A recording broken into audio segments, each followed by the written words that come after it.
অহংকার আর বাঁশি। একদিন বৃন্দাবনে শ্রীকৃষ্ণ বাঁশি বাজাচ্ছিলেন। বাঁশির সুরে মানুষ, পশু, প্রকৃতি সবই থমকে গেল।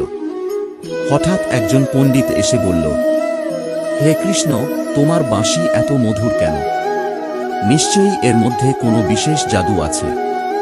শ্রীকৃষ্ণ মৃদু হাসলেন এবং বাঁশিটিকে হাতে তুলে বললেন, এই বাঁশির নিজের কিছুই নেই। পণ্ডিত অবাক হয়ে জিজ্ঞেস করল, তবে এত সুন্দর সুর আসে কিভাবে? শ্রীকৃষ্ণ বললেন, বাঁশি নিজের ভেতরটা ফাঁকা করেছে।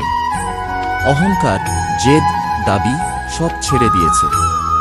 তাই আমার শ্বাসের ভিতর দিয়ে প্রবাহিত হয়ে সুর হয়।